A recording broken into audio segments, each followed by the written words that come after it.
Depois de décadas de tentativas frustradas de reforma tributária, este ano o Brasil começou a transição para um novo sistema de impostos sobre o consumo, aprovado em 2023. A reforma chega com a promessa de simplificar um dos regimes mais complexos do mundo, reconhecidamente responsável por encarecer a operação das empresas, alimentar a insegurança jurídica, além de comprometer a produtividade da economia brasileira. O início da implantação do novo sistema, entretanto, tem suscitado preocupações de empresários, que temem que as mudanças prejudiquem os seus negócios. O impacto da reforma tributária para as empresas é nosso tema de hoje. Sou Solange Monteiro e este é o Economia em 15, o podcast da Conjuntura Econômica. Vem comigo.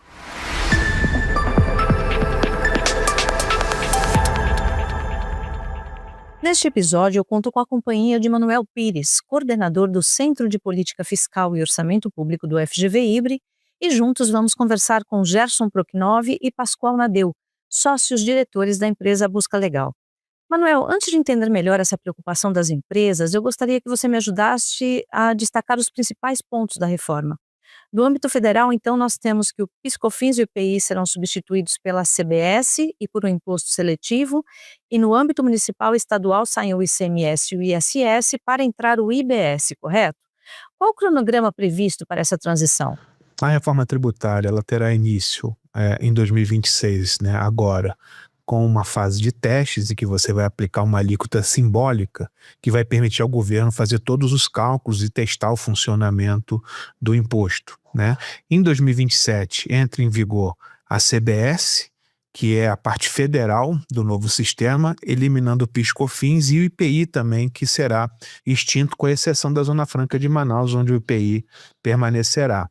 A partir de 2028, aí você tem a parte subnacional da reforma tributária em que o ICMS e o ISS vão perdendo espaço ano a ano, enquanto o IBS vai tendo sua alíquota majorada até 2032, né, que será o último ano dessa transição, até que em 2033 a gente tenha esse novo sistema consolidado com extinção do ICMS, ISS, os demais impostos federais, e toda a tributação passa a operar num formato de IVA, que é o Imposto sobre o Valor Adicionado. Em geral, as pesquisas no IBRE são voltadas ao impacto da reforma nas finanças públicas, não é? Por exemplo, em como ela deve afetar a arrecadação de estados e municípios. No caso das empresas, qual o foco de atenção? Aqui na nossa conversa, eu diria que a gente tem duas preocupações lá no IBRE. O primeiro é o impacto que a reforma vai ter na sistemática de preços, né? Como é que a reforma, no sentido de produzir uma grande redistribuição de carga tributária entre os vários setores da economia. E dois, né, o que está sendo feito hoje, está sendo viabilizado nesse momento, é um sistema que é mais simples do que o sistema que a gente tinha. No entanto, a transição ela é complexa, porque você vai ter dois sistemas operando de forma simultânea até que a transição seja completada. Então, o planejamento das empresas se torna muito mais importante, muito crucial para o sucesso dos negócios nesse exato momento. Gerson, pela experiência da Busca Legal, que é uma empresa de tecnologia que presta assessoria no campo tributário, quais são as tarefas que a reforma impõe para as empresas desde já? Os primeiros desafios impostos às empresas foram adaptar os documentos fiscais. Então, por exemplo, a estrutura da nota fiscal eletrônica já foi alterada ano passado, esse ano já valendo com campos novos, as empresas tiveram que correr e se adaptar. Isso já foi uma dor de cabeça grande, né? Agora vem toda a adaptação com impacto financeiro, adaptação realmente no cálculo dos tributos. E aí envolve também diversas áreas, não só a área fiscal tributária das empresas, mas desde compras, a área comercial, né, relacionamento jurídico, se relacionando com fornecedores, por exemplo. Então os impactos são grandes. Gerson e Pascoal trabalham com consultoria tecnológica na área tributária desde o final dos anos 90, quando o sistema sequer era digitalizado. Com a startup Busca Legal, somaram o uso da inteligência artificial ao conhecimento e soluções acumulados nessas décadas para ajudar as empresas a planejar o futuro a partir de uma conjuntura que ainda é marcada por mudanças frequentes, como ilustra Pascoal.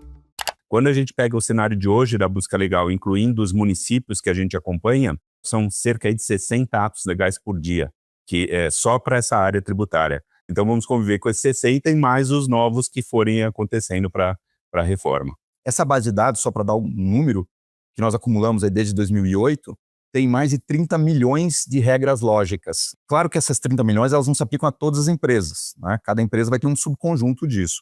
Com IBS e CBS, a gente tem inicialmente uma grande simplificação, sim, e a padronização de normas, né, não permitir que as unidades federadas criem exceções né, com grande liberdade, como ainda é com o ICMS, na verdade, isso traz um alento, é algo que deve simplificar. Nada se compara ao quadro de hoje, não é, Manuel? A gente tem mais de 5 mil municípios editando normas tributárias todo dia, 27 estados editando normas tributárias todo dia, então o empresário tem que acompanhar inúmeras mudanças legislativas para saber como ele está sendo tributado. E aí você chega em situações absolutamente estranhas, como o caso do capacete no Ceará, que foi incluído na cesta básica.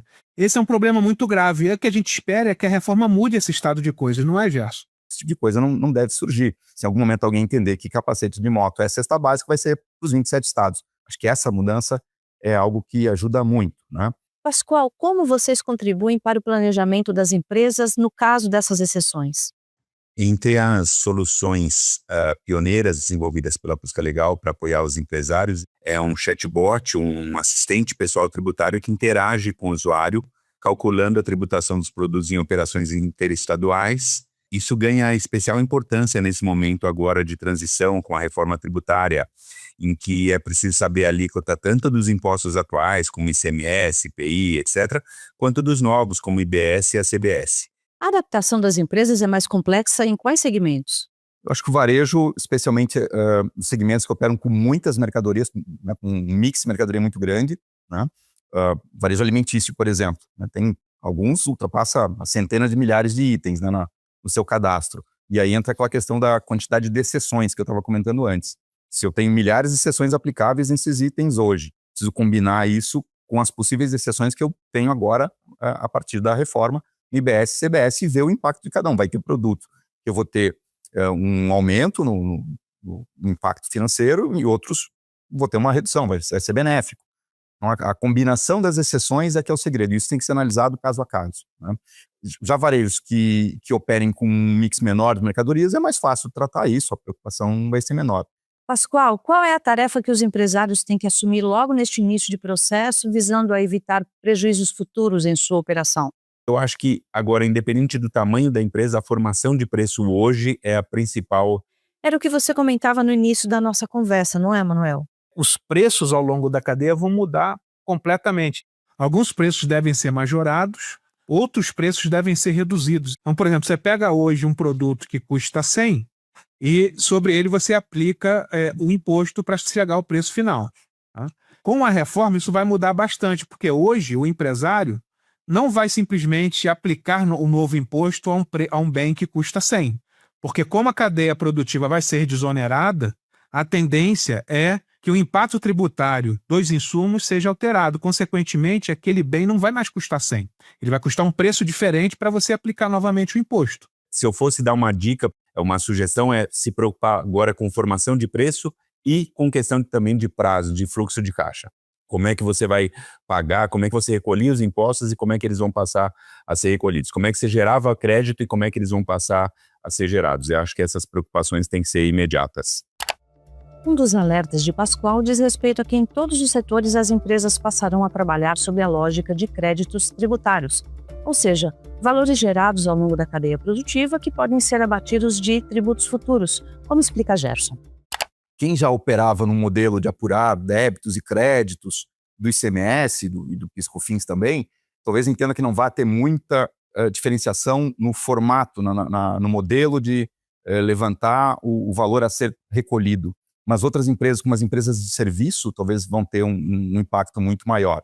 Empresas de serviço que vendam para outras pessoas jurídicas, para outras empresas, aquilo ali vai gerar crédito, que é uma coisa que antes não se tinha, é uma novidade também. Então o impacto financeiro é amenizado. Agora, se é uma empresa de serviço que vem direto para o consumidor final, vai haver um aumento de carga tributária. Isso vai ser perceptível, vai impactar nos preços. Muito se tem falado que essa mudança também pode afetar a competitividade das empresas do Simples, não é?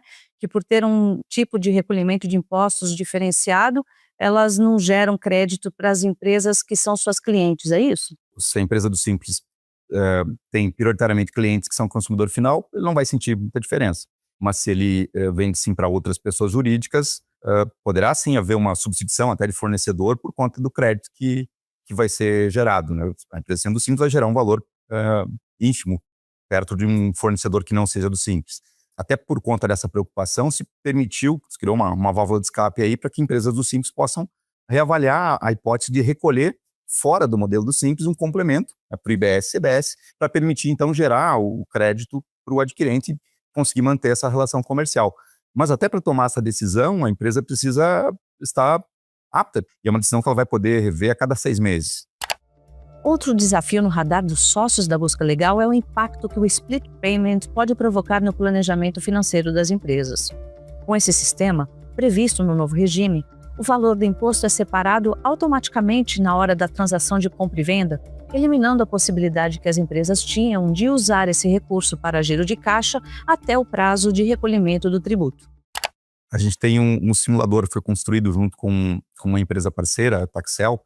Eles tinham toda a tecnologia para interagir com os dados das empresas, então conseguem conectar com a base da Receita e baixar, por exemplo, todas as operações de 2025. Né? Basta a empresa estar usando a ferramenta, colocar ali o seu acesso. Né? E a partir disso a gente roda um conjunto de agregações, né? Faz uma clusterização das operações e chama as APIs da busca legal, que vão então aplicar as regras corretas da reforma para ver o efeito disso.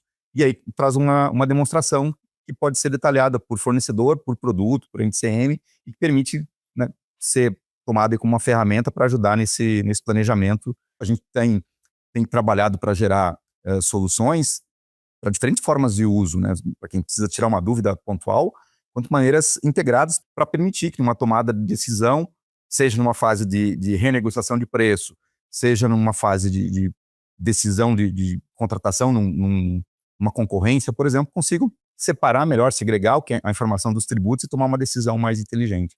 A gente ouve muitas falas de pessoas que estão dizendo sobre o aumento importante da carga tributária e que o manicômio tributário não acabou. Enfim, você tem várias visões e a gente tem tentado, como é que a gente tenta contribuir com isso? Trazendo soluções mais práticas, objetivas e com resultado. Pela nossa conversa, eu poderia dizer que vocês têm um otimismo realista com o novo sistema tributário?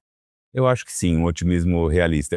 Virão mudanças, claro, e a gente torce para que nos próximos anos, né, os legisladores mantenham esse compromisso com simplificação e não passem a admitir muitas exceções, porque podem surgir conversas, né, encantadoras para criar mais benefícios, mais exceções, e aí a gente vai ter uma volta a uma situação, a um contexto muito mais complexo.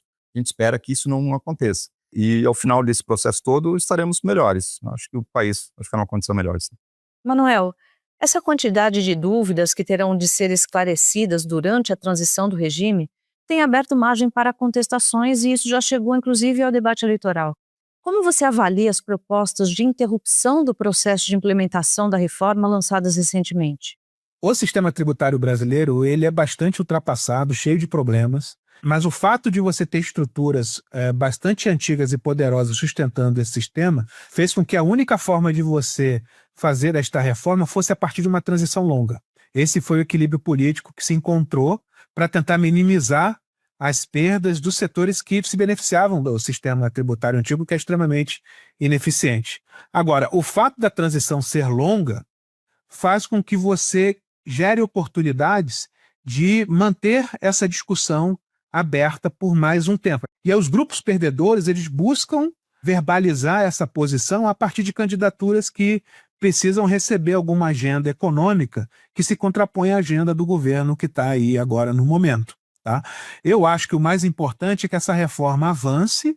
No final, ela é uma reforma que traz ganhos importantes para a economia brasileira, e ela avançando faz com que o custo de voltar atrás seja quase que proibitivo, porque você vai ter toda uma estrutura nova, surgindo mais eficiente, e que não justifica economicamente voltar atrás. Este episódio teve a participação de Gerson Prochnow e Pascoal Nadeu, sócios diretores da empresa Busca Legal, e Manuel Pires, coordenador do Observatório de Política Fiscal e Orçamento Público do FGV IBRE. Mais informações sobre o tema deste episódio você encontrará na Conjuntura Econômica de julho. O podcast Economia em 15 é uma realização do Instituto Brasileiro de Economia da Fundação Getúlio Vargas. Roteiro e apresentação, Solange Monteiro. Edição e mixagem, Nicolas Queiroz. Coordenação e produção, Camila Espíndola e Marcelo Sileno. Redes sociais: Yasmin Flores, Maria Fernanda Negreiros e Isaura da Hora. Até a próxima!